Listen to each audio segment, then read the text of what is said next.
Hello, my wonderful friends. Magus with you on a beautiful day in Asha. If you're brand new to the channel, we're Zoroastrians. We are the Magi. I have quite a message today. As a matter of fact, I'm going to ask you to do something with me. Take a long, deep breath. And release.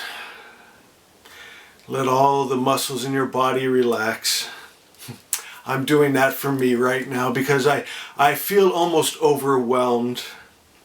In that place between awake and asleep, I was given a vision of such a powerful message, an important message, and I feel overwhelmed that I can deliver it.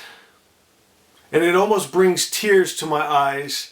And I want to beg God's forgiveness that I'm not a better orator, that I after 6 years I can't get this message into people's hearts and minds. And it's truth, it's real, it's good, it's God.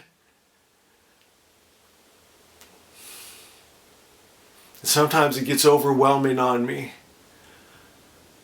I felt Spirit telling me, just give the message, just keep giving the message. The right people are going to hear it. Those who come from the truth and are made of the truth, they can hear the truth. So that's what I'm going to do. In my vision, I saw keys. And the children are babies. They're blank keys. And what has been done is they'll take a master key that they'll call God. It can be political ideas of what the world is and how the governments and the families are run. And they'll take the child and they'll use this master key, we'll just call it God, and they'll start to make it in the image of. So it looks just like the master key. The Jewish people said, give us the child for 7 years and we'll give you the man. Because a child, when they're born, they're a blank key and they're open. And it's what they call a theta state. And everything you implant in them, they accept as their truth. When you tell them, this is what God looks like. This is what the government looks like. This is what the family unit looks like. They accept it as their truth, and it becomes what they look like. They're made in the image of. My friends, but here's the tragedy. Many of you know, being brought up here in the United States, and it's the same whatever country you're in. I know this goes to many different countries, but look at your religious books. And I started to see something. I went to Bible college. And as I was really studying the text, I saw something that shook me to the core. It knocked my legs out from under me. They taught me about a man of valor and honor. I thought, well, I need to know what that is. I know some of you have heard the story, but stay with me, please. And don't get insulted. Listen to the end. If you're of the truth, you're going to hear the truth, and it'll change you for the better. If you've been crying out, God, why is this world like this? If in your heart of hearts, something is thinking, the image that they've given me of God doesn't seem good. And if God means the highest principle of good, why doesn't it seem good? Why isn't this life, if a perfect creator with his perfect mind created a world, why isn't it perfect? My friends, I'll show you, but you're going to have to listen. You're going to have to listen with your heart. And you've been trained to not listen. They told you, don't trust your heart. You could get deceived by a devil. Only listen to their priest. Only read their books. Only remember what we taught you, child.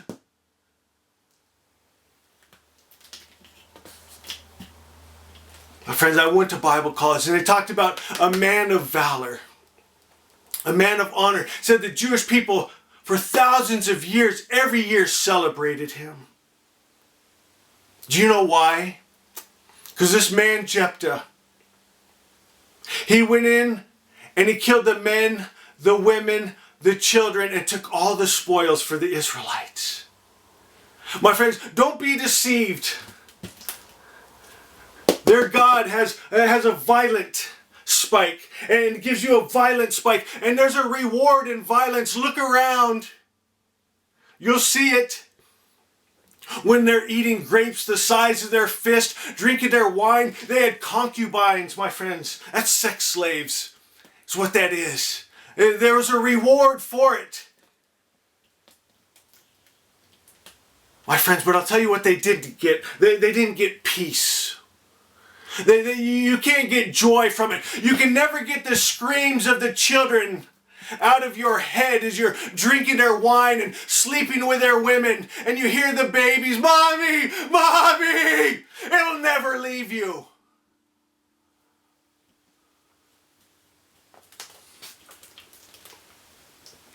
And they're trying to teach me these stories and tell me that's honor. Is that really what honor looks like? Is that really what pleases God? Is that really what's good? My friends, on top of that, Jephthah, he said it made a deal with Jehovah that if he goes and kills the men, women, and children and gets the spoils, he would sacrifice the first person that walks out of his home when he returns. Said that his daughter came out with a tambourine and bells, dancing and singing, "Daddy's home, Daddy's home," and he slit her throat and offered her up as a burnt sacrifice to the Lord. And for thousands of years, the Jewish people celebrated that because he made a vow to Jehovah and he kept it. He went and killed the men, the women, and the children. He was courageous. He was brave. He was honorable. And they made their children in the image of their God. And the children, they want to be like their heroes that they see their parents and grandparents celebrate every year. They want to make their God proud. They want to be like their hero Jephthah. So they get their violent spike. And there's a reward in it. Everyone applauds and celebrates. And you're such a good religious person. And then you do your sacrifice. You take a little baby lamb and you slit its throat. And you pour its blood out on the altar to Jehovah.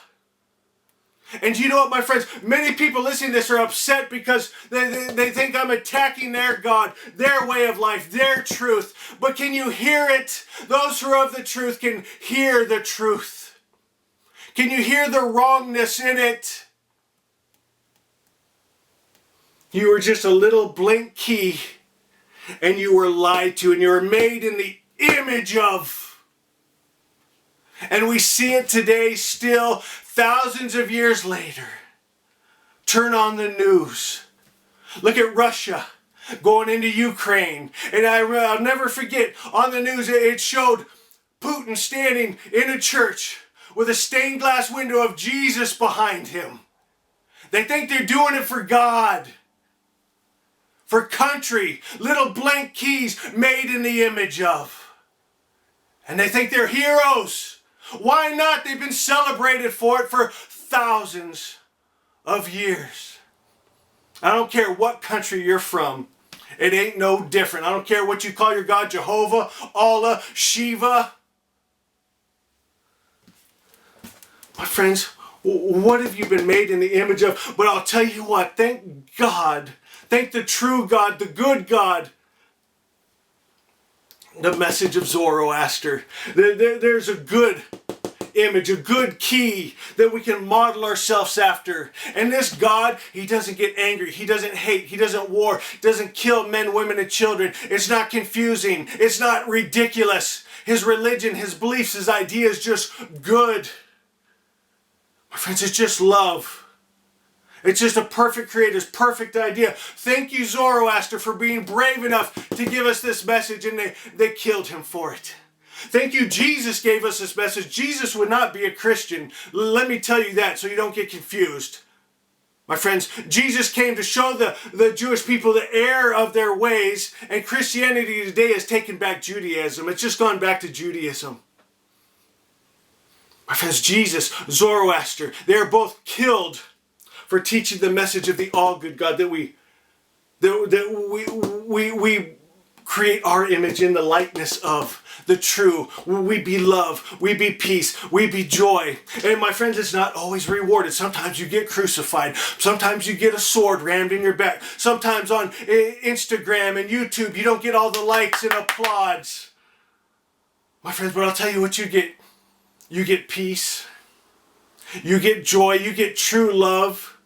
You get that protection of living in a light. The darkness and the evil and the lie can't come in. It's a truth that the lie cannot penetrate. My friends, and that's reward enough. Just imagine with me, if all around the world we restored God's image. Not one of these warring gods. Not one of the ones that can hate and get angry. Kill men, women, and children, like bloody sacrifice. My friends, but the good God, the highest principle of good. And we make our children in that image. Imagine around the whole world where we want to try to outlove each other. How can I be kinder to you than you're being kind to me? Imagine it. That's Asha. That's the perfect creator's perfect idea. Imagine entertainment and music and TV and movies. Its baseline is just good and love and kind.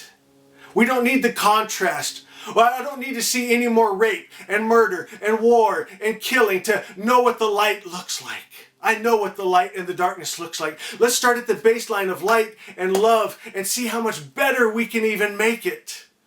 Let that be the contrast. Here's good and here's better.